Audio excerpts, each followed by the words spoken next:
ఈరోజు మనం గత ఒక 3 వారాలుగా మనం వింటూ వస్తున్నటువంటి సంగతులు ఒకసారి నేను మీకు జ్ఞాపకం చేయాలని ఆలోచన చేస్తున్నాను.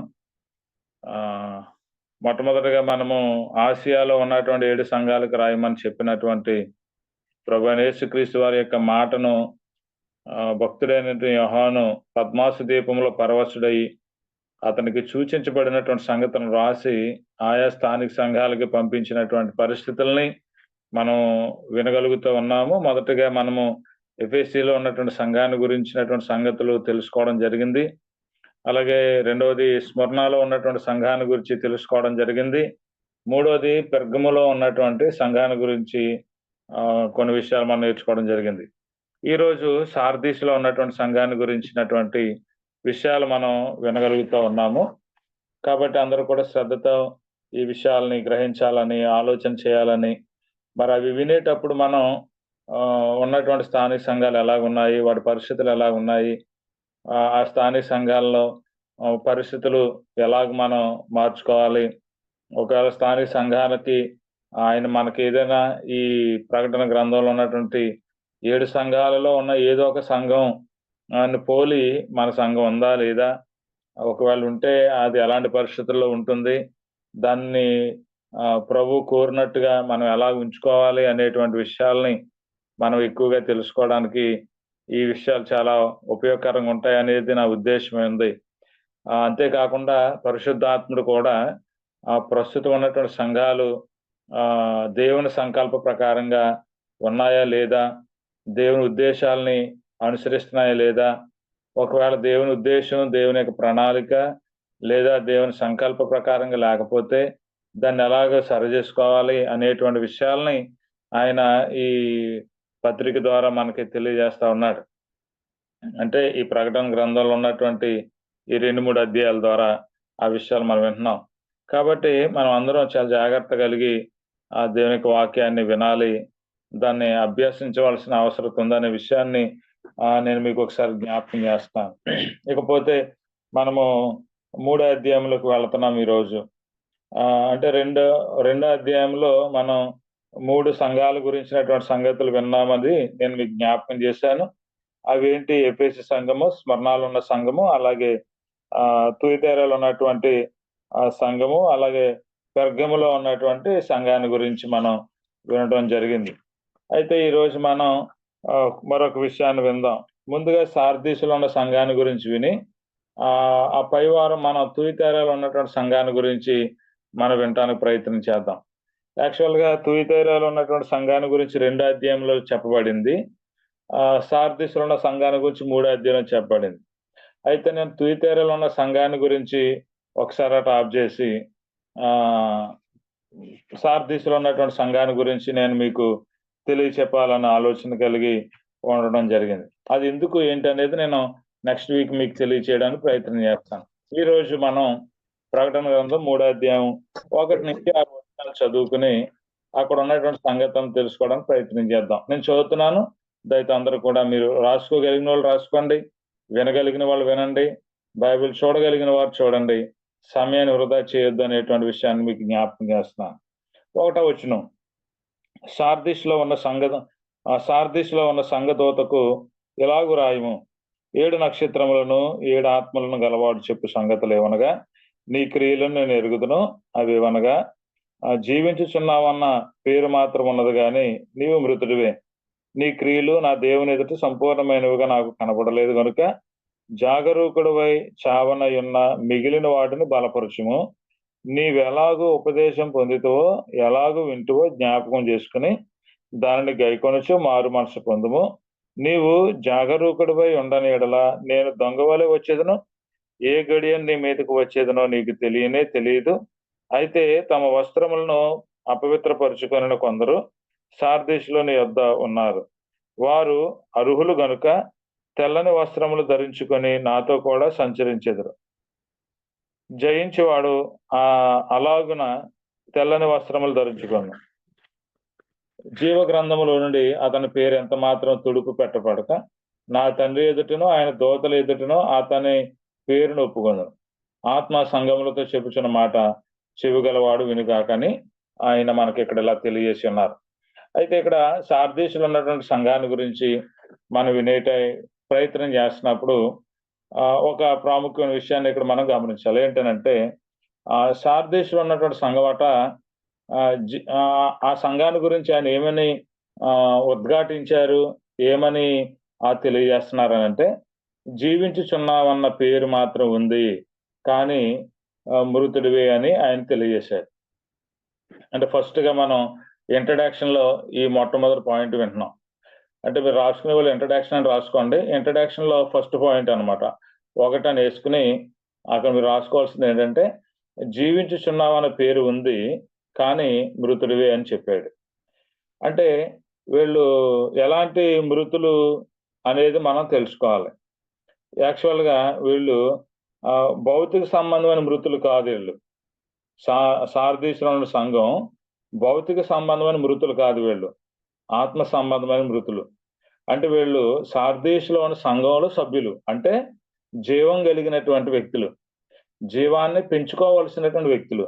అయితే వాళ్ళు ఎలా ఉన్నారని ప్రభువైన యేసుక్రీస్తు వారు తెలియజేస్తున్నారు వాళ్ళకంటే, వాళ్ళు సంఘంలో ఉండి జీవించుచున్నారు తప్ప, అంటే సంఘంలో ఉన్నారు వీళ్ళు, మెంబర్‌షిప్ అనేది ఉంది, సంఘ సభ్యత్వం అనేది ఉంది అనే పేరు ఉంది గానీ, వాళ్ళు ఎవరట మృతులు అని. అంటే మృతులంటే ఏ పనులు చేయని వాళ్ళనమాట. కాబట్టి సార్దీసులో ఉన్న సంఘాన్ని గురించి ఆళ్ళు ఏం చెప్తున్నారట ప్రభువైన యేసుక్రీస్తు వారంటే, జీవించుచున్నామన్న పేరు ఉంది గానీ, మీరు మృతులు అని చెప్పారు. అయితే ఇక్కడ మనం గమనించవలసినటువంటి 2 విషయాలేంటంటే, ఒకటి వాళ్ళ భౌతిక సంబంధమైన మృతులు కాదు గానీ, వాళ్ళు ఆత్మ సంబంధమైన మృతులు. ఉదాహరణకి ఎఫెసీయులకు రాసిన పత్రిక 2వ అధ్యాయము 1వ వచనాన్ని మీరు చదివితే, ఒకసారి మనం అక్కడికి వెళ్ళే ప్రయత్నం చేద్దాం. ఎఫెసీయులకు రాసిన పత్రిక 2వ అధ్యాయము 1వ వచనాన్ని మనం చూస్తే అక్కడ ఏమని తెలియజేశాడు? మీ అపరాధముల చేతను, పాపముల చేతను మీరు చచ్చిన వారు ఉండగా, ఆయన మిమ్మును క్రీస్తుతో కూడా బ్రతికించారు అని. అంటే భౌతిక సంబంధంగా అపరాధాలు చేసి, పాపాలు చేసి చచ్చినటువంటి స్థితిలో ఉన్నటువంటి వారిని దేవుడు ఏం చేశాడట? అది చెప్తున్నారన్నమాట. ఆయన మిమ్మును, అంటే తండ్రి అయిన దేవుడు మిమ్మల్ని, అంటే ఎఫెసీ సంఘాన్ని క్రీస్తుతో కూడా ఏం చేశారట? బ్రతికించాడు. అంటే వాళ్ళు ఆత్మీయంగా బ్రతికిన వాళ్ళు. సో, కాబట్టి ఆత్మీయంగా బ్రతికినటువంటి వాళ్ళు అంటే సార్దీసులో ఉన్నటువంటి సంఘాన్ని గురించి మాట్లాడేటప్పుడు ఏమన్నట? వీళ్ళు భౌతిక సంబంధమైన మృతులు కాదు, ఆత్మ సంబంధమైన మృతులు అని. అంటే వాళ్ళు క్రీస్తుతో కూడా బ్రతికించబడినప్పటికి కూడా అంటే క్రీస్తు ఎలా బ్రతికించబడ్డారు? ఆయన సమాధిలోనికి వెళ్ళారు. అంటే బాప్తీసం పొంది మృతులుగా ఉండవలసిన వాళ్ళు సజీవులుగా ఉన్నారు. కానీ సజీవులైనటువంటి వారు సంఘంలో నుండి ఏం చేస్తున్నారనంటే, వాళ్ళు మృతులుగా ఉన్నారు. అంటే ఏ విధమైనటువంటి జీవంతో కూడిన కార్యక్రమాలు వాళ్ళు ఏమీ చేయట్లేదు. అందుకని జీవించుచున్నావన్న పేరు ఉంది గానీ, నువ్వు మృతుడివే అని చెప్పాడన్నమాట. తర్వాత తిమోతికి రాసినటువంటి మొదటి పత్రిక 5వ అధ్యాయంలో కూడా వాళ్ళు ఎలాంటి మృతులో చెప్పాడన్నమాట. వాళ్ళు ఆత్మ సంబంధమైన మృతులు అనేటువంటి సంగతిని ఇక్కడ మనం తెలుసుకోవచ్చు. తిమోతికి రాసిన మొదటి పత్రిక 5వ అధ్యాయం 6వ వచనంలో ఇలా రాయబడింది. సుఖభోగములు యందు ప్రవర్తించినది బ్రతుకుచుండియు చచ్చినదై ఉండును. మీకు అర్థమైన పాయింట్? బ్రతికియుండియు చచ్చినదై ఉంటదట. ఎవరు? సుఖభోగములు యందు మనసు పెట్టి సుఖభోగాల్ని ఆశిస్తూ ప్రవర్తించేటువంటి వ్యక్తి. కాబట్టి ప్రభు యొక్క సంఘంలో సభ్యులుగా చేర్చబడి జీవాన్ని పెంచుకోవడానికి కృషి చేయాలి తప్పించి, నేను క్రీస్తు సంఘంలో ఒక మెంబర్‌ని, క్రీస్తు సంఘంలో నాకు సభ్యత్వం ఉంది, కాబట్టి నేను ఏది చేసినా చెల్లిపోతుంది అని విర్రవీగే తత్వం నేటి క్రైస్తవుల్లో చాలా మందిలో ఉంది. ఎస్పెషల్లీ క్రీస్తు సంఘాల్లో కూడా అది ఉంది. అది చాలా ప్రమాదకరం. అందుకే ఇక్కడ ఏం చెప్తున్నారాయన? సుఖభోగములు యందు ప్రవర్తించినది అని. యాక్చువల్‌గా సుఖభోగాలు అనుభవించే వాళ్ళు జీవాన్ని పెంచుకోవడానికి ప్రయత్నం చేయలేరు. అందుకని అలాగని సుఖభోగములు యందు ఉండే వాళ్ళందరూ జీవాన్ని పెంచుకోరని కాదు దాని ఉద్దేశం. అంటే వాళ్ళకి కొద్దో గొప్ప సంపద కలిగి ఉన్నప్పటికీ కూడా, వాళ్ళు వారికి కలిగి ఉన్న సంపదను దేవుని కొరకు వెచ్చించేవాళ్ళు కొద్దిమందున్నారు. కానీ ఇక్కడ ఆత్మీయ మృతులుగా ఉండకుండా ఉండాలంటే, వారు జీవాన్ని పెంచుకోవాలి. కానీ కొద్దిమంది జీవాన్ని పెంచుకోకుండా సుఖభోగాల యందే మనసు పెట్టి చచ్చిన వారుగా ఉంటున్నారు. వాళ్ళలో ఆత్మీయత కనిపించదు. క్రీస్తు కలిగినటువంటి స్వభావం కనిపించదు. జీవాన్ని పెంచుకునే పరిస్థితులు కనిపించవు. అందుకని ఇక్కడ తిమోతికి పౌలు ఏం చెప్తున్నారు అనంటే, సుఖభోగములు యందు ప్రవర్తించినది బ్రతుకుచుండియు చచ్చినదే. బ్రతుకుచుండియు చచ్చినదే. అందుకనే సార్దీసుల సంఘాన్ని గురించి ఏం మాట్లాడతాడట, బ్రతికి ఉన్నావనే పేరు నీకుంది గాని నువ్వు మృతుడివే అని చెప్పాడు. కాబట్టి సార్దీసులో ఉన్నటువంటి సంఘం భౌతిక సంబంధమైన మృతులు కాదు వాళ్ళు. అంటే భౌతిక సంబంధంగా చచ్చినోళ్ళు కాదు. వాళ్ళు ఆత్మ సంబంధంగా మృతులైనటువంటి వారు అని. ఆత్మ సంబంధంగా మృతులు అవడం అంటే వాళ్ళు జీవాన్ని పెంచుకునే స్థితిలో లేరు. అది ఆత్మ సంబంధ మృతులు అని చెప్పడానికి గల కారణం అయి ఉంది. తర్వాత ఈరోజు సంఘాల్లో మనం చూస్తే, సంఘాల్లో కూడా ఈరోజు ఎక్కువ శాతం ఇలాంటి ఆత్మ సంబంధ మృతులే మనకు కనిపిస్తున్నారు. ఒక పక్కన స్వార్థికుడు, సంఘ పెద్దలు, పరిచారకులు వాళ్ళ పనులు వాళ్ళు చేస్తూ సంఘాన్ని ఆత్మీయంగా పెంచడానికి అనేకమైనటువంటి కూడికలు ఏర్పాటు చేసి వాళ్ళని ప్రోత్సహించాలని ప్రయత్నం చేస్తుంటే, ఈ రోజుకి కూడా సంఘాల్లో, ఎస్పెషల్లీ క్రీస్తు యొక్క సంఘాల్లో ఎక్కువ మంది ఆత్మీయంగా మృతులుగానే కనపడుతున్నారనమాట. అంటే వాళ్ళు ఆత్మీయంగా పెరగలేకపోతున్నారు, జీవాన్ని పెంచుకోలేకపోతున్నారు. అలాంటప్పుడు ఆయన మనమున్నటువంటి స్థానిక సంఘాలను కూడా ఏమని చెప్తాడు అనంటే, జీవించుచున్నావనే పేరుంది గాని నువ్వు మృతుడివిరా అని చెప్తున్నాడు. కాబట్టి సంఘాల్లో అనేకులు ఈరోజు ఇలాగే ఆత్మీయ మృతులుగా ఉంటున్నారు. ఆత్మ సంబంధంగా చచ్చిన వారుగా వారు ఉంటున్నారు అన్నాడు. అయితే ఆయన మనల్ని, తండ్రైన దేవుడు యేసుక్రీస్తు వారి ద్వారా మనల్ని ఎందుకు పిలిచాడు అనంటే, సంఘంలో మృతులుగా ఉండాలని పిలిచాడా? సంఘంలో సజీవులు ఉండాలని పిలిచాడా? అని మనం 2 ప్రశ్నలు ఆలోచన చేస్తే, రోమీయులకు రాసిన పత్రిక 12వ అధ్యాయము 1వ వచనంలో పౌలు గారు మనకి ఈ మాటను తెలియజేసి ఉన్నారు. ఒకసారి ఆ మాట మీరు గమనిస్తే, రోమీయులకు రాసినటువంటి పత్రిక 12వ అధ్యాయంలో ఈ మాటను మనం చదవడానికి ప్రయత్నం చేయొచ్చు. కాబట్టి సహోదరులారా, పరిశుద్ధమును దేవునికి అనుకూలమునైన సజీవ యాగముగా మీ శరీరాలను ఆయనకి సమర్పించుకోండి, దేవుని వాత్సల్యమును బట్టి మిమ్మల్ని బ్రతిమాలుకొనుచున్నాను. ఇటు సేవ యుక్తమైనది అని చెప్పాడు. అంటే ఇక్కడ సజీవ యాగముగా మీ శరీరాలను ఆయనకి సమర్పించుకోండి అని. అంటే మనల్ని ఎలాగ ఉండాలని తండ్రి అయిన దేవుడు యేసుక్రీస్తు వారి ద్వారా పిలిచాడంటే, సజీవులుగా ఉండాలి. సంఘములో జీవం కలిగిన వారు ఉండాలి. జీవం కలిగిన వ్యక్తి మరి కొంతమందిని జీవం కలిగిన వాడిగా చేస్తారు. కాబట్టి ప్రియమైన సహోదరులారు గమనించండి, ఒక లైటు అనేక మందికి మార్గాన్ని ఎలాగైతే చూపిస్తుందో, సంఘంలో జీవాన్ని కలిగి జీవించే వ్యక్తి అనేక మంది సంఘంలో చేర్చేటట్టుగా, సంఘములోనికి చేరేటట్టుగా చేయగలరు అనేది దేవుని యొక్క ఉద్దేశమైంది. అందుకనే పౌలు రోమా సంఘానికి చెబుతూ అంటున్నాడు, దేవునికి అనుకూలమునైన సజీవ యాగముగా మీ శరీరాలు ఆయనకి సమర్పించుకోండి. అంటే ఆయన మనల్ని ఎందుకు పిలిచాట? మృతులుగా ఉండడానికి కాదు, సజీవులుగా ఉండడానికి ఆయన మనల్ని పిలిచి ఉన్నారు అనేటువంటి సంగతిని ఇక్కడ ఆయన మనకి జ్ఞాపకం చేయడం గమనిస్తూ ఉన్నాం.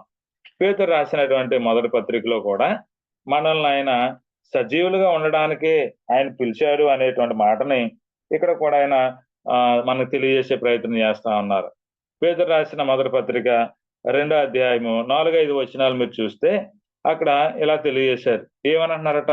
మనుషుల చేత విసర్జించబడినను దేవుని దృష్టికి ఏర్పరచబడినదియు అమూల్యమును సజీవమునైన రాయగు ప్రభు యొద్దకు వచ్చిన వారే అన్నాడు. సజీవమునైన రాయగు ప్రభువుని వద్దకు వచ్చిన వారే.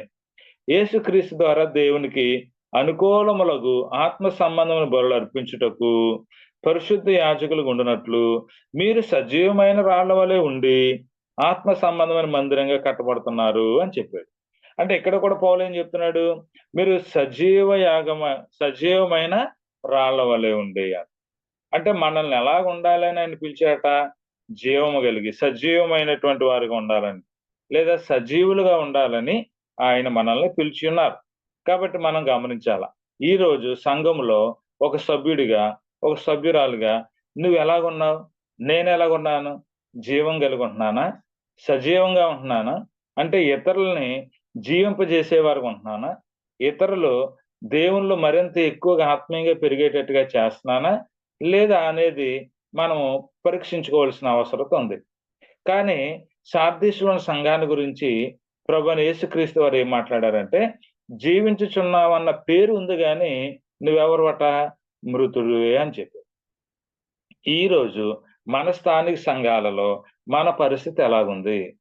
మనం కేవలం ఆదివారపు క్రైస్తవుల్లాగా అటెండెన్స్ కొరకు, హాజరు కొరకెళ్ళేటువంటి క్రైస్తవులుగా ఉంటే నువ్వు జీవిస్తున్నావు తప్ప దానివల్ల ఎవరికీ ఉపయోగం లేదు అనేటువంటిది మనం గుర్తించాలా. రెండోది, అతడు మృతుడే అనేటువంటి సంగతిని ఇక్కడ ఆయన తెలియజేస్తున్నాడనమాట. కాబట్టి ఆయన మనల్ని ఎలాగుండాలని పిలిచాడనంటే, సజీవము కలిగినటువంటి వ్యక్తులుగా ప్రభు యొక్క సంఘాలలో మనము యాక్టివ్‌గా పనిచేయాలని ఆయన మనల్ని పిలిచి ఉన్నారని మనం గుర్తెరగవలసినటువంటి అవసరత ఉంది. ఇది మనం ఇంట్రడక్షన్‌లో చూసినటువంటి ఒక 3 విషయాలు.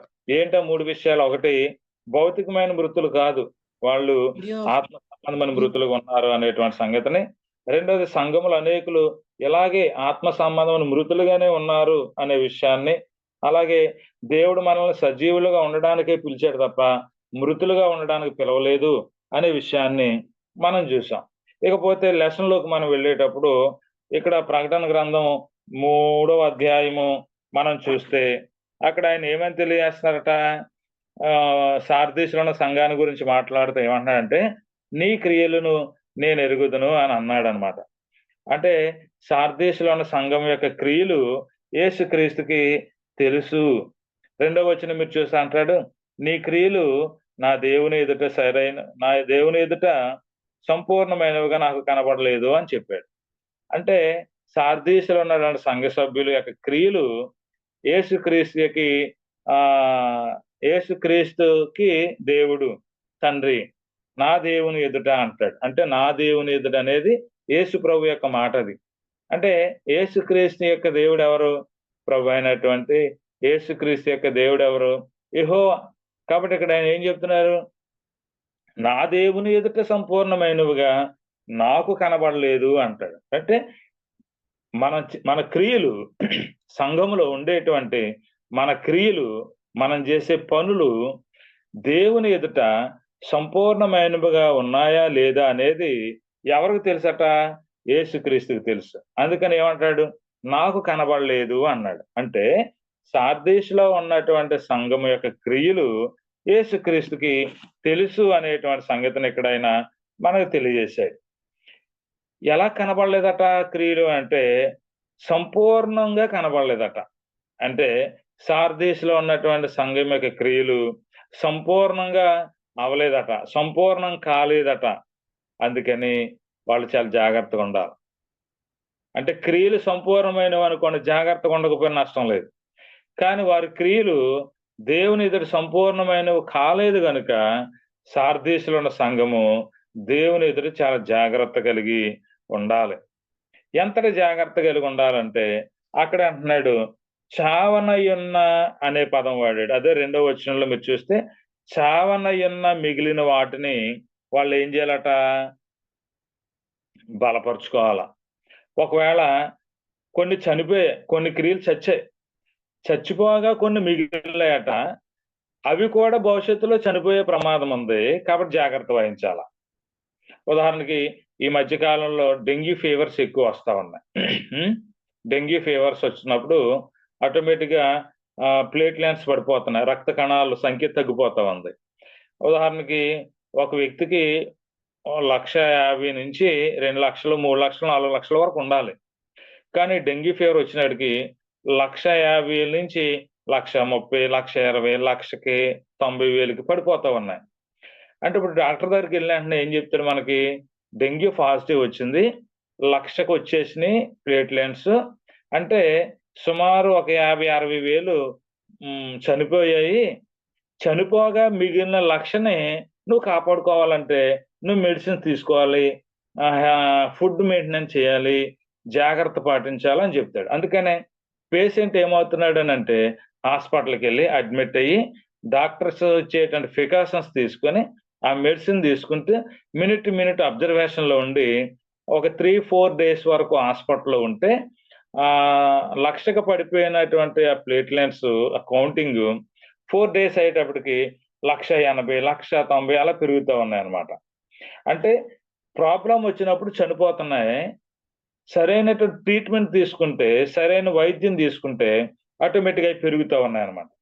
ఇప్పుడు సార్దీస్‌లో ఉన్న సంఘాన్ని గురించి ఏం చెప్తున్నానంటే, చావనయ్యున్న మిగిలిన వాటిని నువ్వేం చేయాలట? చంపేసుకోవద్దు. వాటిని బలపరుచుకో అని చెప్తున్నాడు. పాయింట్ మీకు అర్థమైంది కదా! చావనయ్యున్న మిగిలిన వాటిని ఏం చేయాలని చెప్తున్నాడు? బలపరుచుకో అంటున్నాడు. ఫుట్‌నోట్‌లో ఏం రాసాడట? స్థిరపరుచుకో. అవి అటు ఇటు వెళ్ళిపోనివ్వక ఉంచు. జాగ్రత్తగా అలా ఉంచుకో అంటున్నాడు. కాబట్టి ఇప్పుడు సార్దీస్‌లో ఉన్న సంఘం చేయవలసిన పనేంటంటే, వారి క్రియలు సంపూర్ణం కాలేదు కాబట్టి, వాళ్ళు జాగ్రత్త పడాలా. ఏంటి? ఏ విషయంలో జాగ్రత్త పడాలా? చావనయున్న మిగిలిన వాటిని వాళ్ళు బలపరుచుకునే విషయంలో జాగ్రత్త పడాలన్న. అది వాళ్ళకి చెప్పాడు. ఎందుకు వాళ్ళు చావడానికి సిద్ధంగా ఉన్నారంటే, బహుశా వాళ్ళు మృతులుగా ఉండి ఉండొచ్చు అక్కడ. సార్దీస్‌లో ఉన్న సంఘం మృతులుగా ఉండుండొచ్చు. అందుకనే మృతులుగా ఉన్నారు కాబట్టి, ఇంక చనిపోవడానికి రెడీగా ఉన్నారు కాబట్టి, ఆ చనిపోవడానికి రెడీగా ఉన్నటువంటి వాటిని వాళ్ళేం జేయాలట? బలపరుచుకోవాలి. అది వాళ్ళకి తెలియజేసినటువంటి మాట. వాళ్ళు ఏ విషయంలో మృతులుగున్నారు అనంటే, జీవాన్ని పెంచుకునేటువంటి విషయంలో. ఇంతకీ జీవాన్ని పెంచేదేది మనకి అనంటే, దేవుని యొక్క వాక్యం. సో, దేవుని యొక్క వాక్య విషయంలో వాళ్ళెలా ఉన్నారనంటే, మాందులుగా ఉన్నారన్నమాట. మాందులుగంటే వేమరపాటనమాట. వాళ్ళు మతిమరుపు కలిగినటువంటి వారై ఉండొచ్చు బహుశా. ఉదాహరణకి మీరు హెబ్రీయులు రాసిన పత్రికను మనం చదువుతూ ఉన్నట్లయితే 5వ అధ్యాయము 11వ వచనాన్ని మీరు చూస్తే, హెబ్రీయులు రాసిన పత్రికలో ఇలా తెలియజేస్తున్నాడనమాట. హెబ్రీయులు రాసిన పత్రిక 5వ అధ్యాయము 11, 12 వచనాలు మీరు చూస్తే, వాళ్ళు వాక్య విషయంలో మాందులుగా ఉండటం వలన మృతులైపోయే ప్రమాదంలోకి వాళ్ళెళ్ళిపోయారు. అందుకే ఇలా చెప్తున్నాడు. ఇది మన ఎగ్జాంపుల్‌కి చదువుతున్నాం. ఇందుని గూర్చి మేము చెప్పవలసినవి అనేక సంగతులున్నవి గాని, మీరు వినుటకు మాందులైనందున వాటిని విశదపరచుట కష్టము. కాలమును బట్టి చూస్తే మీరు బోధకులుగా ఉండవలసిన వారై ఉండగా, దేవోక్తుల్లో మొదటి మూలపాఠాలు ఒకడు మీకు మరలా బోధింపవలసొచ్చును. మీరు పాలు త్రాగవలసిన వారే గాని, బలమైన ఆహారము తినగలవారు కారు అని తెలియజేశాడు. కాబట్టి ప్రియమైన దేవుని పిల్లలు ఇక్కడ మనం గమనించాలా? సార్దీస్‌లో ఉన్న సంఘము ఎందుకు మృతులుగా ఉండడానికి అవకాశం ఏర్పడతా ఉంది? మీరు జీవించుచున్నావన్న పేరు మాత్రం ఉంది గానీ, నీవు మృతుడివే అనేటువంటి సంగతి ఎందుకు వాళ్ళ గురించి తెలియజేస్తున్నాడంటే, వాళ్ళు వాక్యానికి ఇంపార్టెన్స్ ఇవ్వట్లేదు. వాక్యానికి ప్రాధాన్యత ఇవ్వట్లేదు. వాక్యానికి విలువ ఇవ్వట్లేదు. వాక్యం ప్రకటించబడతా ఉంది. వాక్యం బోధించబడతా ఉంది.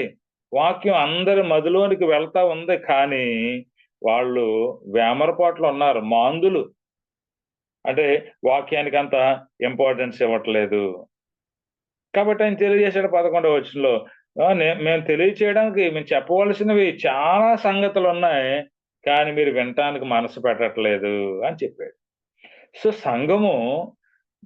సంఘము జీవంలో పెరగకోకుండా, జీవాన్ని పెంచుకోకోకుండా చచ్చిన స్థితిలో ఉంటుంది ఎంతకాలం చూసినానంటే, దానికి గల కారణం ఏంటంటే, మనిషిని బ్రతికించగలిగేటువంటి శక్తివంతమైన దేవుని వాక్యాన్ని వారి హృదయము నిండా నింపుకోవాల్సిన వారు ఆ వాక్యానికి చోటివ్వట్లేదు.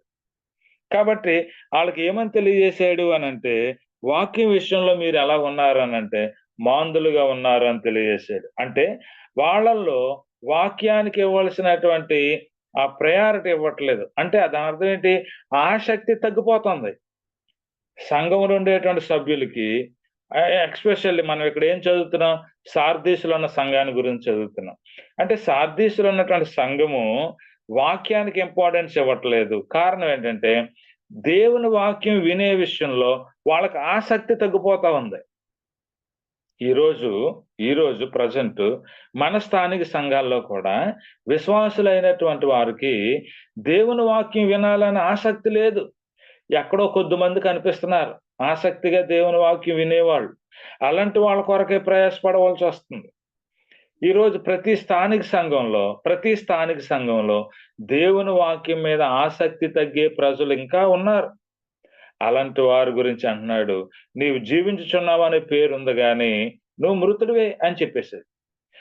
చచ్చిన స్థితిలో మృతుడిగా ఉన్నవాడికి పరమందు ప్లేస్ ఉండదు. అందుకనే చెబుతున్నాడు సార్దీసులో సంఘాన్ని గురించి, వాళ్ళకి ఆసక్తి తగ్గిపోయింది అంటున్నాడు. అది హెబ్రీయులు రాసిన పత్రిక 6వ అధ్యాయము 11, 12 వచనాలు చూస్తే, అదే హెబ్రీ పత్రిక 6వ అధ్యాయం 11, 12 వచనాలు మీరు చూస్తే ఏమంటాడో తెలుసా? మీరు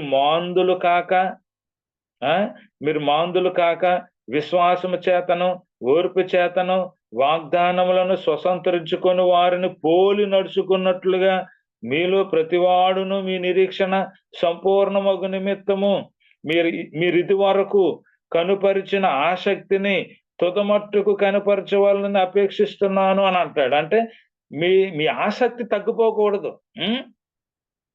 మీ ఆసక్తి అనేది తగ్గిపోకూడదు అనేది ఆయన తెలియజేస్తున్నారు.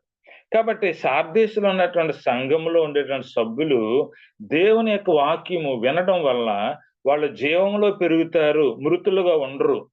కానీ వాళ్ళు మృతులు ఉన్నారు అని చెబుతున్నాడు. గల కారణం ఏంటంటే వాక్యం విషయంలో వాళ్ళు ఆసక్తి కనుపరచకపోవటం వల్ల. కాబట్టి హెబ్రీ పత్రికలో హెబ్రీ రచయిత కూడా ఏమంటున్నాడని అంటే, ఇదిగో మీరు మీ నిరీక్షణ సంపూర్ణమగు నిమిత్తము మీరు ఇదివరకు కనుపరిచిన ఆసక్తి అంటే వాళ్ళు బాప్తీసం పొందిన తొలుతులో ఎంత గొప్ప నిరీక్షణో. ఆదివారం అందరికంటే ముందెళ్ళిపోతాం, బైబిల్ తరగతికి ముందెళ్ళిపోతాం, గృహకూటాలకు ముందెళ్ళిపోతాం, స్పెషల్ మీటింగ్స్ ఏమైనా ఉంటే ముందెళ్ళిపోతాం, చర్చి క్లీనింగ్ చేయడానికి ముందెళ్ళిపోతాం. అంత ఆసక్తి ఉంది బాప్తీసం పొందినటువంటి తొలుతులో. కానీ ఈ రోజుకి వచ్చేటప్పటికి వెళ్దాంలే, తర్వాత వెళ్దాం, కాసేపు వెళ్దాం, పాటలు అయ్యాక వెళ్దాం, ఆఖరిని వెళ్దాంలే, పాస్టర్ గారికి కనపడొద్దాం. ఇలాంటి నెగ్లిజెన్సీ విశ్వాసులు చూస్తూ ఉన్నాం. కాబట్టి హెబ్రీ రచయిత ఏమంటున్నాడనంటే, మీ నిరీక్షణ సంపూర్ణమగు నిమిత్తము అన్నాడు. ఇక్కడ సార్దీసులో ఉన్నటువంటి సంఘం యొక్క క్రియలు దేవుని ఎదుట ఎలాగ లేవట? సంపూర్ణం కాలేదు. క్రియలు సంపూర్ణం అవ్వాలంటే వాళ్ళల్లో వాక్యంకి ఉన్నటువంటి వాక్యం మీద వాళ్ళకున్న ఆసక్తి తగ్గకూడదు. వాక్యానికి ఇంపార్టెన్స్ ఇచ్చినప్పుడు వాళ్ళ క్రియలు సంపూర్ణం అవుతాయి. కానీ వాక్యానికి ఇంపార్టెన్స్ ఇవ్వాల, వాక్యం మీద వాళ్ళకి ఆసక్తి తగ్గిపోతా ఉంది. అప్పుడు వారి క్రియలు దేవుని ఎదురు సంపూర్ణంగా కనిపించు. హెబ్రీ రచయిత అదే చెబుతున్నాడు ఇక్కడ, మీ నిరీక్షణ పరిపూర్ణమగు నిమిత్తము మీరు ఇదివరకు కనుపరిచిన ఆసక్తిని తుదమట్టుకు కనుపరచాలా. అంటే ఫస్ట్ లో మీకున్న ఆసక్తి కడ వరకు కనుపరచాలని అన్నాడు. అప్పుడు సంఘం జీవంలో పెరిగినట్టు. కాబట్టి ప్రియమైన దేవుని పిల్లలు మీరు గమనించాలా, సార్దీస్లో ఉన్న సంఘం ఎందుకు మృతులైనటువంటి వారుగా కనిపిస్తున్నారు అనంటే, వాక్యం విషయంలో ఒకటి మాందులు ఉన్నారు, 2 వారిలో ఆసక్తి అనేది తగ్గుతా ఉంది. మూడోది ఏంటనంటే యోహాను రాసినటువంటి మొదటి పత్రికలో చెప్తున్నాడు. ఒకసారి మనం దాన్ని చదువుదాం. యోహాను రాసిన మొదటి పత్రిక 2వ అధ్యాయము 15, 16 వచనాలు మీరు చూస్తే, వాళ్ళల్లో మృతులుగా కనిపించడానికి గల కారణం ఏంటో చెబుతున్నాడు. యోహాను రాసినటువంటి మొదటి పత్రిక 2వ అధ్యాయము 15, 16 వచనాలు. ఈ లోకమునైనను లోకములో ఉన్న వాటినైనను ప్రేమింపకుడి. ఎవడైనను లోకమును ప్రేమించిన ఎడల తండ్రి ప్రేమ వానిలో ఉండదు. లోకములో ఉన్నదంతయు అనగా శరీరాశయు నేత్రాశయు జీవపుడంబమును తండ్రి వలన పుట్టినవి కావు, అవి లోక సంబంధమైనవి అని తెలియజేశాడు. అంటే సార్దీసులో ఉన్నటువంటి సంఘం ఎందుకు మృతులుగా ఉంటుంది?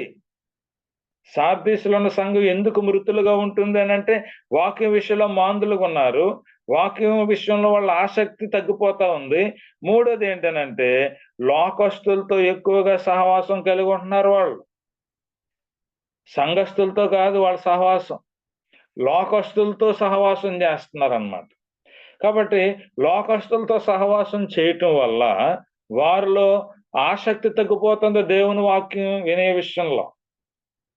ఎప్పుడైతే లోకంతో స్నేహం చేస్తామో, లోకంతో స్నేహం దేవునితో వైరమని మీరు ఎరగరా? లోక స్నేహము దేవుని దృష్టికి వెర్రితనం. ఈ మోసపోకుడి ఏమని చెప్తాడు కొరింథీ పత్రికలు అంటే, మోసపోకుడి, దుష్ట సాంగత్యము మంచి నడవడికని చెరిపేస్తుంది అని చెప్పాడు. కాబట్టి ప్రియమైన దేవుని పిల్లలు మనం గమనించాల. మీరు జీవించుచున్నావనే పేరు మాత్రం ఉంది గాని నువ్వు మృతుడివే అని సార్దీసులో ఉన్న సంఘాన్ని గురించి అయినా ఉద్ఘాటించి చెప్పాడు అని అంటే గల కారణం, వాళ్ళకి వాక్యం విషయంలో మందబుద్ధి వచ్చింది, వాళ్ళకి ఆసక్తి తగ్గిపోతా ఉంది, లోకస్తులతో కలిసి వాళ్ళు సహవాసం చేస్తున్నారన్నమాట. కాబట్టి ఆయన చెప్తున్నాడు, వారి క్రియలు యేసుక్రీస్తుకి తెలుసు. ఆ మాట చెప్పాడను, మీ క్రియలు యేసుక్రీస్తుకి తెలుసు. ఏంటి? నీ క్రియలు దేవుని ఎదుట సంపూర్ణంగా కనబడలేదు. సావనయున్న మిగిలిన వాటిని బలపరుచుకో. ఎందుకనంటే మృతులుగా ఉండొచ్చు, వాళ్ళు మృతులై ఉన్నారన్నమాట. కాబట్టి ప్రియమైన దేవుని పిల్లారా, ఈ విషయాన్ని మీరు గమనించాలని కోరుతా ఉన్నాను. ఇప్పుడు సార్దీసులో ఉన్న సంఘం ఏం చేయాలి మరి? జీవించుచున్నావనే పేరు మాత్రం ఉంది, నువ్వు మృతుడివని చెప్పాడు. వారి క్రియలు తన దేవుని ఎదుట సంపూర్ణమైనగా కనిపించలేదు. కాబట్టి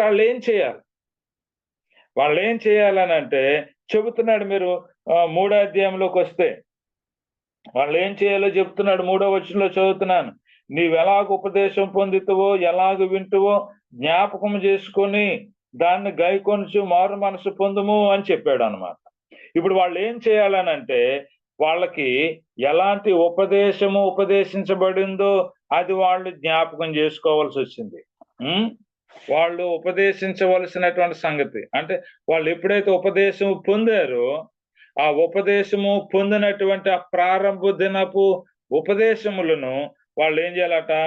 జ్ఞాపకం చేసుకోవాల్సింది. అది అంటే వాళ్ళు ఉపదేశం పొందారు, కానీ అది మర్చిపోయారు. వాళ్ళు పొందిన ఉపదేశం మర్చిపోయారు. అందుకని ఏమంటున్నాడంటే, జ్ఞాపకం చేసుకోవాల్సింది. ఏం జ్ఞాపకం చేసుకోవాలట? వారు పొందిన ఉపదేశం జ్ఞాపకం చేసుకోవాలి, వారి వాక్యం వినిన విధానాన్ని జ్ఞాపకం చేసుకోవాలి. ప్రారంభంలో ఎంత ఆసక్తిగా దేవుని యొక్క వాక్యాన్ని విని ఉన్నారో, ప్రారంభంలో దేవుని యొక్క వాక్యాన్ని ఎంత చక్కగా ఉపదేశిస్తా ఉంటే పొందుకున్నారో వాళ్ళు, అది జ్ఞాపకం చేసుకోవాలి. అంటే ఇప్పుడు అంతటి ఉపదేశించబడుతుంది కానీ ఆ వినడానికి ఆసక్తి తగ్గింది. వాక్యం వినే విషయంలో కూడా వాళ్ళు మందబుద్ధిని ప్రదర్శిస్తా ఉన్నారు. నేటి దినాల్లో మనం చర్చెస్ లో చూస్తూ ఉంటే ఏం జరుగుతుందని అంటే, ఫుల్పిట్ మీద సేవకుడు దేవుని యొక్క వాక్యాన్ని బోధిస్తూ ఉంటాడు. చాలా మంది చేతుల్లో మొబైల్స్ లో ఆపరేట్ చేస్తూ ఉంటారు.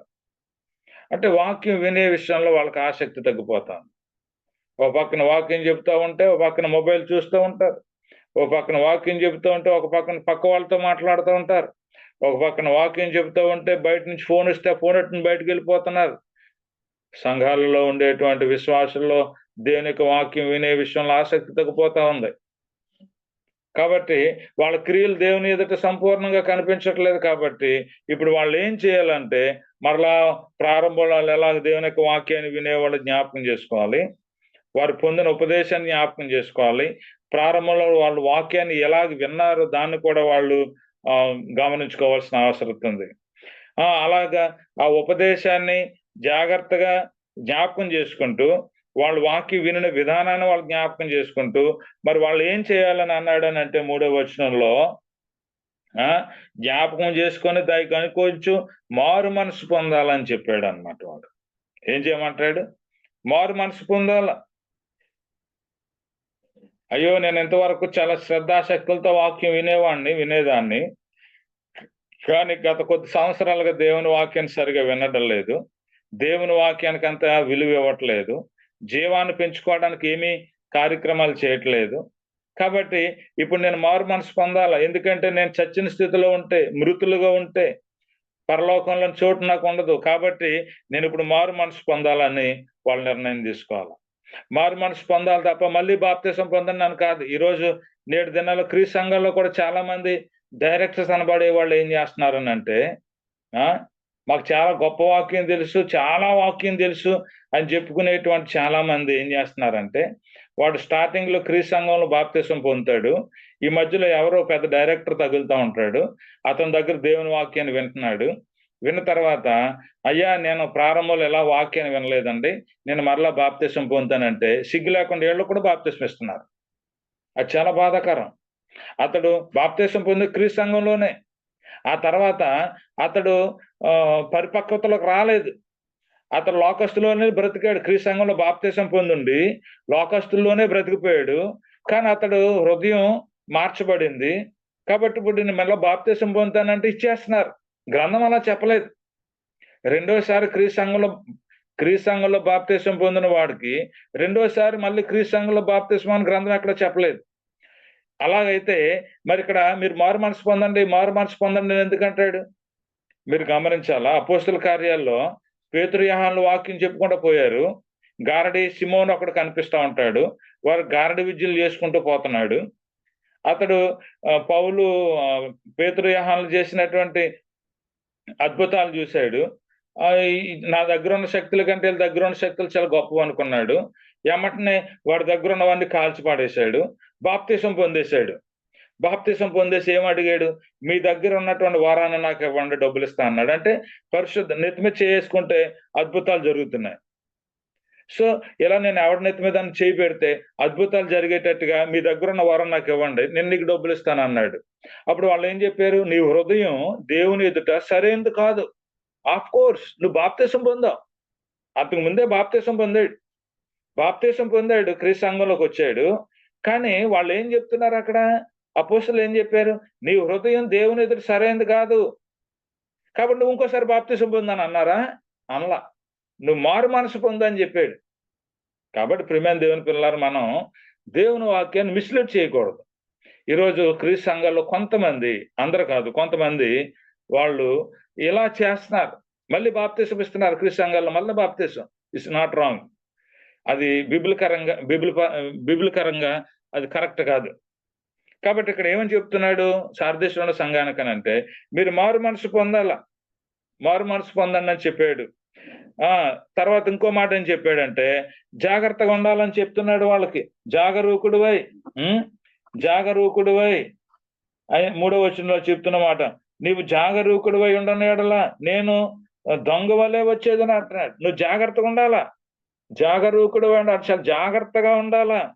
నువ్వు జాగ్రత్తగా ఉండకపోతే ఎలా వస్తాడట ప్రభువైన యేసుక్రీస్తు అనంటే, క్రీస్తు దొంగ వలె వస్తానని చెప్తున్నాడాయన.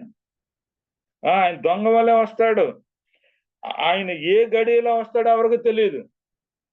యేసుక్రీస్తు దొంగ వలె వస్తానన్నాడు. ఏ గడియలో వస్తాడో ఎవరికి తెలీదు. మత్తయి సువార్త 24వ అధ్యాయాన్ని మీరు చూస్తే అక్కడ అదే చెప్తాడు. ఒకసారి ఆ మాట మనం చదువుదాం. మత్తయి సువార్త 24వ అధ్యాయంలో 42వ వచనం మీరు గమనిస్తే, అదే ప్రభువైన యేసుక్రీస్తు వారు అక్కడ ఉన్నటువంటి తన శిష్యులతో తెలియజేస్తున్నటువంటి మాట ఇది. మత్తయి సువార్త 24వ అధ్యాయం 42వ వచనం మీరు గమనిస్తే అక్కడ ఆయన తెలియజేస్తున్నాడమ్మా.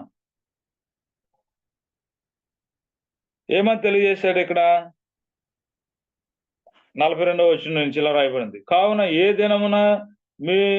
దినమున మీ ప్రభు వచ్చునో మీకు తెలియదు గనుక మెలకువగా ఉండుడి. ఏ జామున దొంగ వచ్చునో ఇంటి యజమానునికి తెలిసి ఉండిన యెడల అతడు మెలకువగా ఉండి తన ఇంటికి కన్నము వేయనీయడని మీరెరుగుదురు అని చెప్పాడు. సో కాబట్టి ప్రియమైన సహోదరులు గమనించాలా, క్రీస్తు దొంగ వలె వస్తానని తెలియజేశారు. ఆయన ఏ గడియ వస్తాడో తెలియదు. ఆ విషయాన్ని ఇక్కడ మనం గమనించాలా. అది గమనించినట్లయితే మనం చాలా నష్టపోయేదానికి అవకాశం ఉంది. అది మనం గుర్తుపెట్టుకోవడానికి ప్రయత్నం చేయాలా.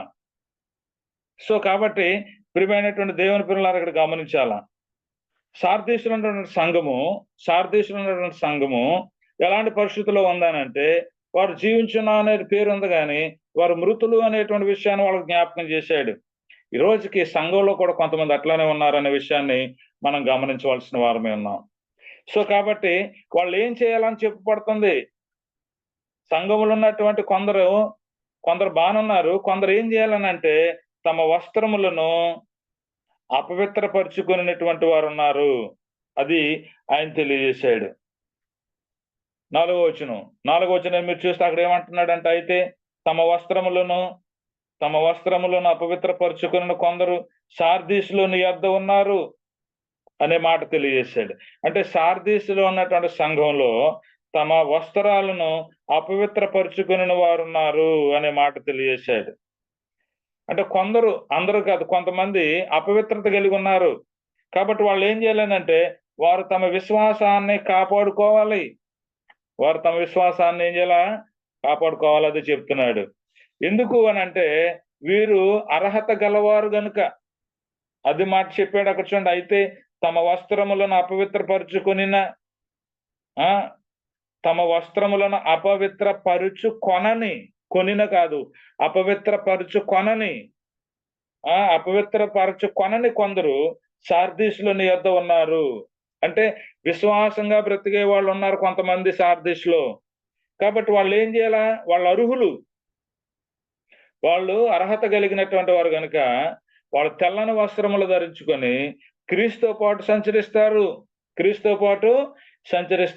అది చెప్పాడు 4వ వచనంలో.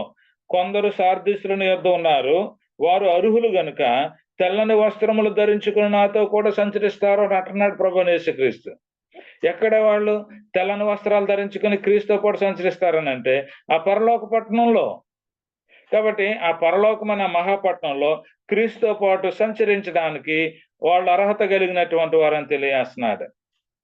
తర్వాత జయించువాడు గురించి మాట్లాడాడు ఆయన 5వ వచనంలో. జయించువాడు అలాగున తెల్లని వస్త్రాలు ధరించుకొనును, జీవ గ్రంథములో నుండి అతని పేరెంత మాత్రము తుడుపు పెట్టబడక నా తండ్రి ఎదుట ఆయన దూతల ఎదుట అతని పేరును ఒప్పుకొందును అని తెలియజేశాడు.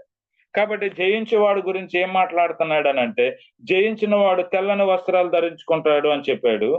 రెండవది జీవ గ్రంథములో పేరు ఉంటుందని చెప్పాడు. జీవ గ్రంథంలో అతని పేరు రాయబడి ఉంటుంది అని చెప్పాడు. మూడోది ఏం చెప్పాడనంటే తండ్రి ఎదుట దూతల ఎదుట వారిని ఒప్పుకుంటానని తెలియజేశాడు.